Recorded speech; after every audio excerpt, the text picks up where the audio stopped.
کیا آپ جانتے ہیں کہ انسانی تاریخ کی وہ قوم کون سی تھی جس پر عذاب کے سائے منڈلانے کے باوجود اسے معاف کر دیا گیا؟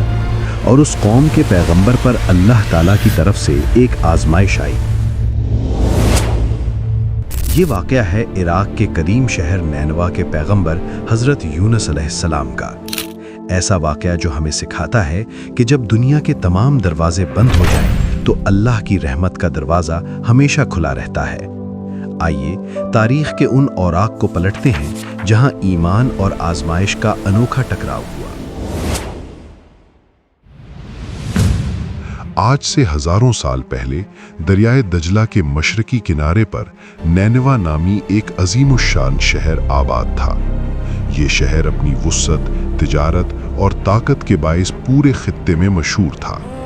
یہاں کی آبادی 1 لاکھ سے تجاوز کر چکی تھی، جو اس دور کے لحاظ سے ایک بہت بڑی تعداد تھی۔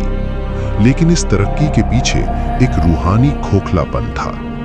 نینوا کے لوگ شرک کی دلدل میں دھنس چکے تھے۔ ان کی عادت برے اخلاق کی تھی اور وہ اپنے ہاتھوں سے تراشے ہوئے بتوں کے سامنے سر جھکاتے تھے۔ اس تاریکی میں روشنی پھیلانے کے لیے اللہ تعالیٰ نے حضرت یونس علیہ السلام کو بھیجا۔ آپ اس بستی کے رہائشی تھے۔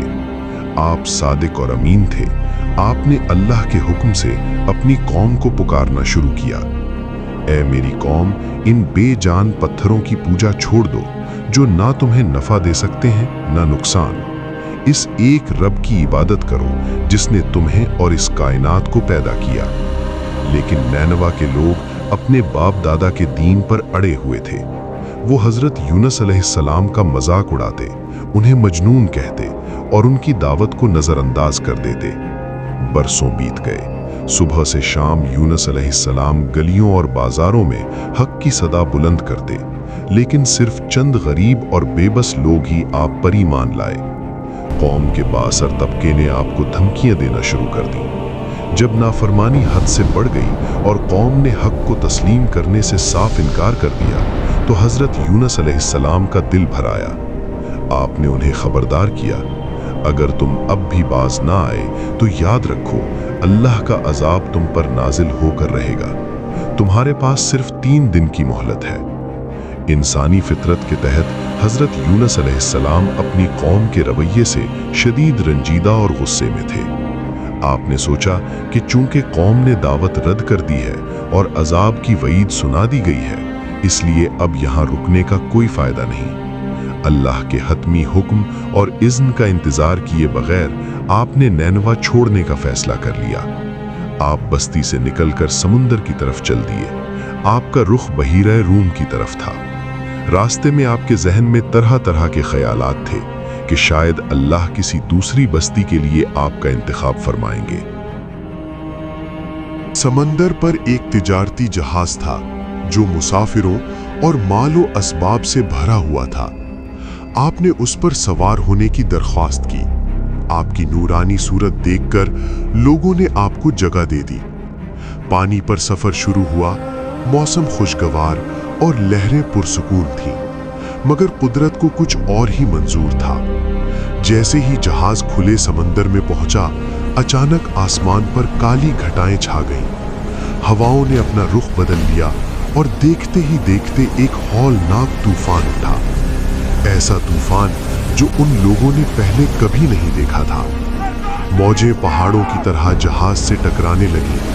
جہاز کے تختے آواز کرنے لگے جیسے ٹوٹنے والے ہوں۔ لوگ ڈر گئے کہ اب بچنے کی کوئی صورت نہیں۔ انہوں نے اپنا قیمتی سامان سمندر میں پھینکنا شروع کیا تاکہ بوجھ کم ہو سکے، لیکن طوفان کی شدت میں کمی نہ آئی۔ اس دور کے لوگوں کا ایک عقیدہ تھا کہ جب کوئی غلام اپنے آقا سے بھاگ کر جہاز پر سوار ہوتا ہے تو سمندر غضبناک ہو جاتا ہے۔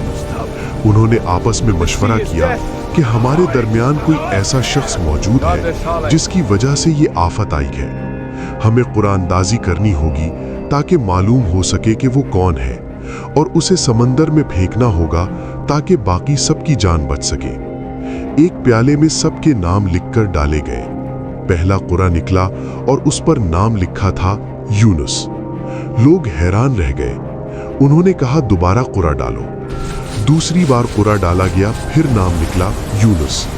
लोगों ने फिर इनकार किया और तीसरी बार कुरा डाला, लेकिन कुदरत का फैसला अटल था। तीसरी बार भी वही नाम सामने आया। हजरत यूनुस अलैहिस्सलाम खामोश खड़े ये सब देख रहे थे। आपको अंदाजा हो गया कि ये आपके रब की तरफ से पकड़ है, क्योंकि आपने बस्ती छोड़ने में जल्दी की थी। जब तीसरी बार भी कुरा हजरत यूनुस अलैहिस्सलाम के नाम का निकला, तो जहाज पर मौजूद मुसाफिरों के दिल में ये बात बैठ गई। मगर वो एक ऐसे शख्स को समंदर के हवाले नहीं करना चाहते थे जिसके चेहरे पर नूर झलक रहा हो।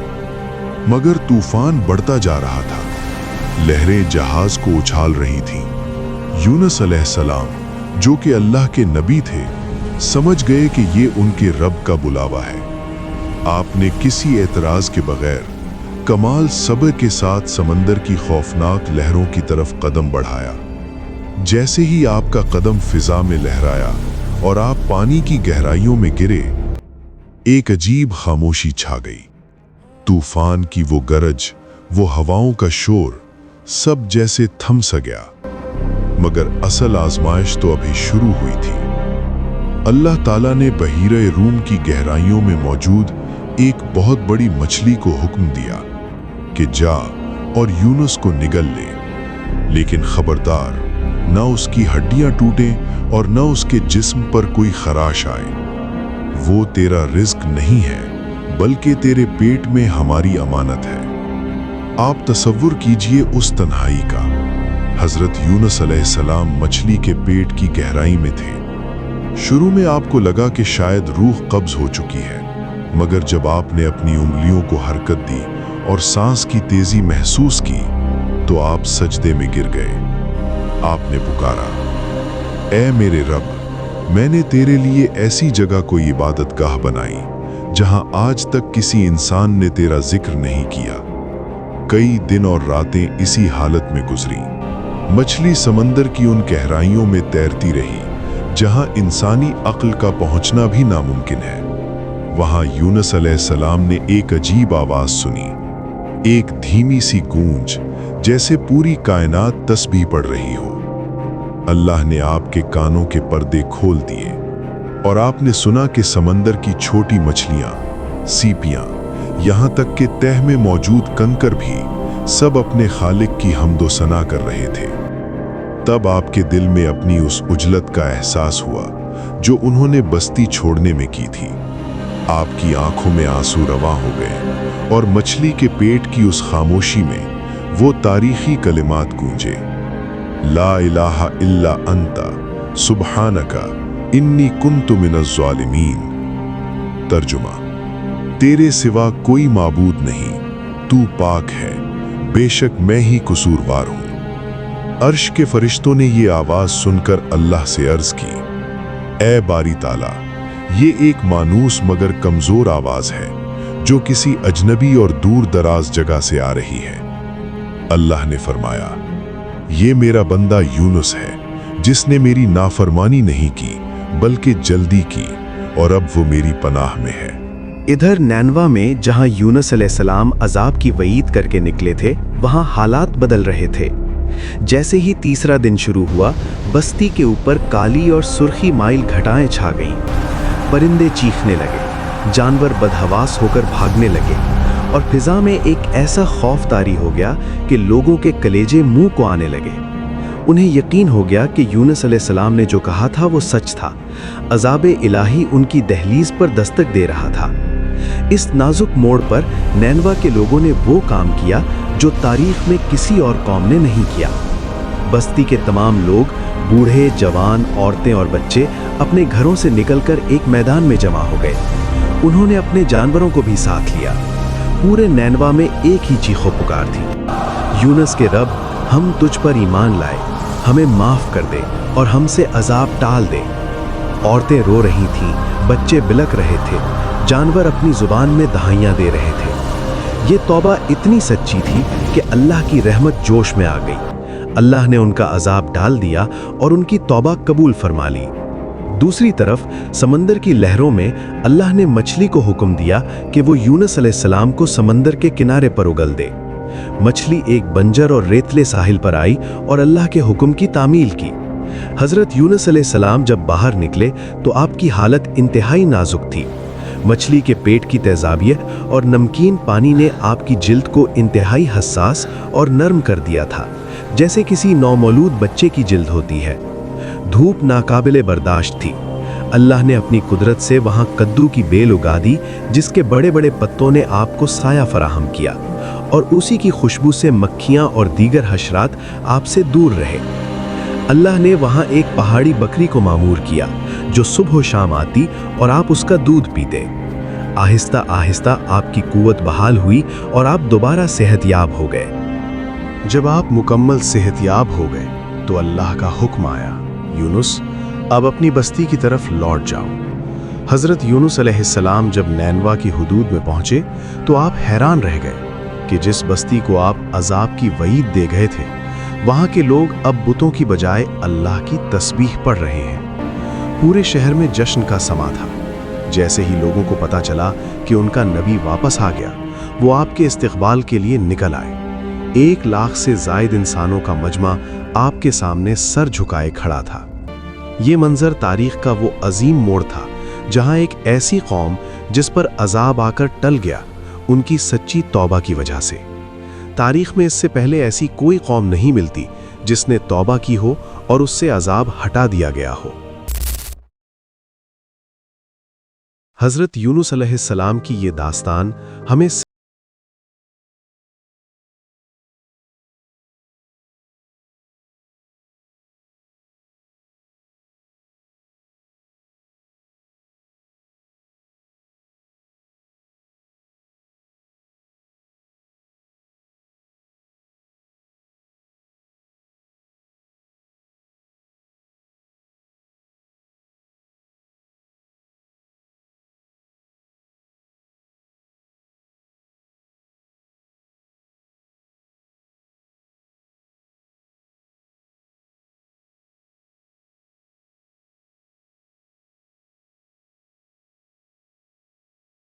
क़यामत तक रखेगी।